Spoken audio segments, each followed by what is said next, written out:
Party సర్పంచులను ఎంపీటీసీలను municipality ఉంటే కౌన్సిలర్లను గెలిపిస్తామనేటువంటి పటిష్టమైనటువంటి సంకల్పంతో ఇక్కడికి వచ్చి వెంకట్ గారికి మేము పార్టీ వెంబడి ఉన్నాం, సుదర్శన్ రెడ్డి గారి నాయకత్వాన్ని పూర్తిగా బలపరుస్తున్నాం, కాంగ్రెస్ పార్టీని బలపరుస్తున్నాం.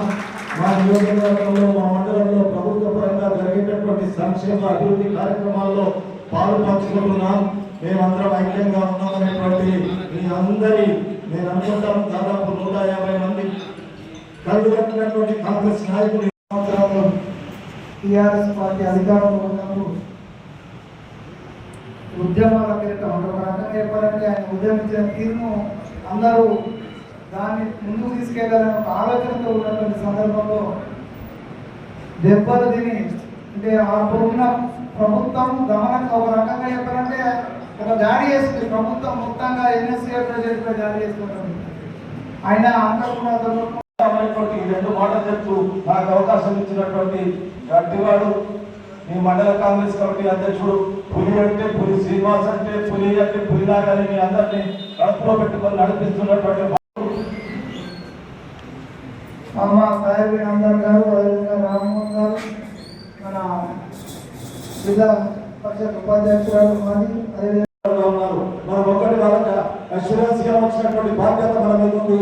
కొన్ని పొరపాట్లు జరుగుతాయి, కొన్ని తప్పులు జరుగుతాయి. వాటిని దిద్దుకుంటూ రేపు రాబోయే ఎన్నికల్లో తప్పకుండా 17 గ్రామ పంచాయతీ సర్పంచులను గెలుస్తామనేటువంటి మాట వెంకయ్య గారికి మనం అష్యూరెన్స్ ఇవ్వాలి. ఎందుకంటే ఈ నియోజకవర్గం మీద రాష్ట్ర ప్రభుత్వంకి, రాష్ట్ర కాంగ్రెస్ పార్టీకి పెద్ద చూపు ఉంది. దీని ద్వారానే నిజామాబాద్ జిల్లాలో పార్టీ పటిష్టం అవుతుంది అనేటువంటి విషయాన్ని మనం వారికి వెంకయ్య గారికి మనం గ్రామ శాఖ కార్యవర్గ సభ్యులకి, కాంగ్రెస్ పార్టీ బోధన సంబంధించి ఎడపల్లి మండల పరిధిలో ఉన్న కాంగ్రెస్ పార్టీ అనుబంధ సంఘాలకి, విభాగాలకి దాని చెప్పడానికి చెప్తే ఏమైతే వాళ్ళ నాయకుడు ఏమనుకోవడానికి కొంతమంది చెప్తారు. కాబట్టి నేను కూడా కార్యకర్త స్థాయికి వచ్చిన కాబట్టి ఆ బాధ ఏ రకంగా ఉంటుందో నాకు కూడా తెలుసు. కాబట్టి నాకంటే తల్లి లాంటి మన పార్టీ పెద్దలకు కూడా అది తెలుసు. కాబట్టి తప్పనిసరిగా దానికి ఒక నిబంధనలు పెట్టి 2017 కంటే ముందు పార్టీలు ఉన్న వాళ్ళకే అధ్యక్ష పదవులను వారిని పెడితే వారు కూడా వారి యొక్క కాంగ్రెస్ పార్టీ భావాలున్న వ్యక్తులు మరికొంతమంది పార్టీలో చేరుస్తూ అధ్యక్ష స్థానంలో వారు ఉంటే అని చెప్పి నిర్ణయం తీసుకోవడం జరిగింది. ఇది కొత్త పార్టీ అని చెప్పి తేడా కోసం కాదు. ఎవరన్నా ఇతరులు మన పార్టీలో వచ్చినా తప్పనిసరిగా వారు ఒకసారి మన కాంగ్రెస్ పార్టీలో వచ్చి చేరినప్పుడు మనకు మన కుటుంబ సభ్యులు అవుతారు.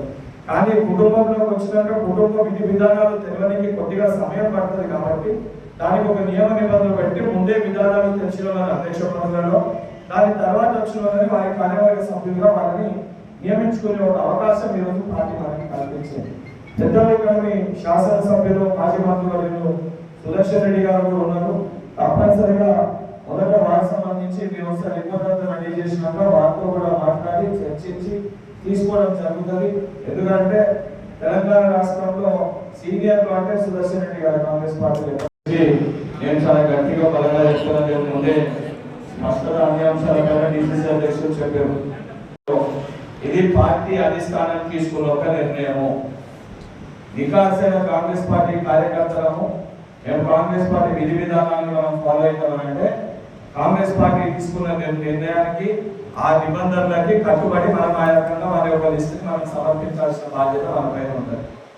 రెండోది, కాంగ్రెస్ పార్టీ కార్యకర్తలు అందరి మనసులలో కూడా ప్రతి కాన్స్టిట్యున్సీలో, ప్రతి నియోజకవర్గంలో, ప్రతి మండలంలో, ప్రతి గ్రామంలో కూడా మేము ఎప్పటికెల్లో కాంగ్రెస్ పార్టీలో ఉన్నాము, మమ్మల్ని పట్టించుకుంటారు, మా గుర్తింపు లేదు అని చెప్పి ప్రతి ఒక్కరు కూడా వారి మనసులో ఒక బాధ అనేది ఉంటుంది. కొంతమంది మాట్లాడగలుగుతాం, బయటికి మాట్లాడుకోకపోతే అర్జెంట్ ఉంటుంది. ఒక పూర్తి నమ్మకం, విశ్వాసం నాకుంది. ఎందుకంటే కాంగ్రెస్ పార్టీ అంటే ఏ రకంగా ఉండాలి, పార్టీని పట్టుకుంటే ఏ రకంగా పార్టీ గుర్తింపు ఇస్తుంది అనే దానికి నివేత్తు ఉదాహరణ సుదర్శన్ రెడ్డి గారు. వారిని చూసి రాష్ట్రంలో ఎంతో మంది యువకులను నేర్చుకునే చాలా ఉంది. సో తప్పనిసరిగా వారి యొక్క సారథ్యంలో ఇక్కడ ఉన్న మండల పార్టీ అధ్యక్షులు కూడా ఎవరైనా సుదీర్ఘంగా 3 సంవత్సరాలు దాటి ఏదైతే వారి స్థానాల్లో ఉంటే కూడా యువరక్తానికి ఏ విధంగా పార్టీ మాసంటి యువకులకి రాష్ట్ర స్థాయిలో అవకాశం కల్పించిందో మీరు కూడా మీ మండల స్థాయిలో కొత్త రక్తాన్ని, యువ రక్తాన్ని, సీనియర్ల అనుభవం అవసరమే, మీరు చెప్పిన సలహా సూచనలు కింది స్థాయిలో పనిచేయాల్సిన ఉత్సాహం అవసరమే. అనుభవము ఉత్సాహము రెండు కలయికనే సంస్థాగత నిర్మాణానికి మూల సూత్రాలు అయితే ఆ రెండింటి కలయిక ఏదైతే చేసే విధంగా ఇక్కడ ఉన్న కాంగ్రెస్ పార్టీ ఏదైతే నా కుటుంబ సభ్యులందరూ కూడా ఈ సలహా సూచనలు బేస్ చేసుకొని పనిచేస్తారని చెప్పి ఆశిస్తూ మీకు ఇంకా ఇతర సమస్యలు ఏమైనా ఉన్నా లేదా సుదీర్ఘంగా మేము కాంగ్రెస్ పార్టీలో పనిచేస్తున్నాము మా సేవల్ని ఇంకా మండల స్థాయి కానీ లేదా జిల్లా స్థాయిలో పార్టీ వినియోగించుకోవాలని చెప్పి మీకు ఆ రకమైన భావనలు ఏమన్నా ఉన్నా మీ అప్లికేషన్స్ ని డిసిసి ఆఫీస్ లో మీరు అప్లికేషన్స్ ఇస్తే తప్పనిసరిగా ఏ రకంగా ఒక సామాన్యమైన కార్యకర్తని ఈ రోజు మీ ముందు మైక్ పట్టుకొని నిల్చొని మాట్లాడి ఒక ఎమ్మెల్సీగా పార్టీ నాకు అవకాశం ఇచ్చిందో ఒక కార్యకర్తని లీడర్లుగా మార్చిందో నాకు పార్టీ నా భుజస్కంధాల పైన నాతో పాటు మా సోదరుడు తిరుపతి కూడా ఇక్కడ అబ్జర్వర్ ఉన్నారు మా ఇద్దరి పైన కూడా మమ్మల్ని కూడా మండల స్థాయి గ్రామ స్థాయిలో పార్టీ కోసం నికాల్సుగా పనిచేస్తున్న కార్యకర్తలని సరైన పేర్లు తీసుకురచ్చి వాళ్ళకి పార్టీకి ఇయ్యడానికి మమ్మల్ని నియమించారు.